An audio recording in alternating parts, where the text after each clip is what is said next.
Hello guys, मेरा नाम है दिलीप सराफ और आज मैं आपको बताऊंगा ताज-ए-रात-ए-हिंद का आखिर मतलब क्या होता है। आपने अक्सर फिल्मों में देखा और सुना होगा जब कोई न्यायालय का सीन आता है और उसमें जो न्यायाधीश होते हैं वो जब फाइनल स्टेट में अपना जजमेंट देते हैं तो वो इस लाइन का उपयोग करते हैं, ताज-ए-रात-ए-हिंद के तहत मुजरिम को दोषी करार दिया जाता है और दफा 302 के तहत मुजरिम को मौत की सजा का हुक्म देता है।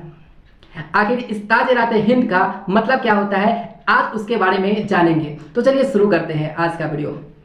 दोस्तों, ताज-ए-रात-ए-हिंद का मतलब होता है आईपीसी यानी इंडियन पिनल कोड, जिसको हिंदी में भारतीय दंड संहिता या फिर भारतीय दंड विधान कहा जाता है।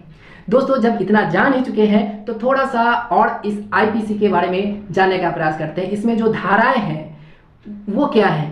तो जब हम धाराओं की बात करते हैं तो इसमें 1-2 से लेके जो संख्याएं इसमें दर्शाए गए हैं वो इसमें सेक्शंस हैं, जिसको धारा कहा जाता है, जिसमें हर एक नंबर के सामने एक दंड के बारे में बताया गया है। किस दोष के लिए उस दंड को बताया गया है उसके बारे में इस पूरा विधान में मेंशन किया गया है। और भारतीय जो दंड विधान है यानी कि आईपीसी, उस टोटल दंड विधान की संख्या है 511, जिसको 23 चैप्टर्स में बांटा गया है। दोस्तों, आपको मालूम होना चाहिए ये जो भारतीय दंड विधान है वो सर्वप्रथम 1834 ईस्वी में इसके जो आयोग का गठन कर दिया गया था और उस समय उसके जो चेयरपर्सन थे वो लॉर्ड मैकाले थे।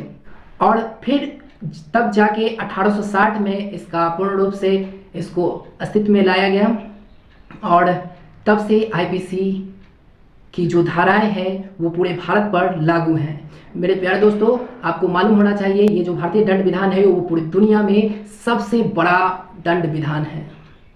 दोस्तों, मुझे उम्मीद है कि ये सारी जानकारियाँ ताज-ए-रात-ए-हिंद से संबंधित सारी जानकारियाँ आपको अच्छे से समझ में आई होंगी और ऐसे ही जानकारी के लिए मेरे चैनल को सब्सक्राइब कीजिए और बने रहिए मेरे साथ। मिलते हैं किसी और जानकारी के साथ किसी अन्य वीडियो में। तब तक के लिए जय हिंद दोस्तों।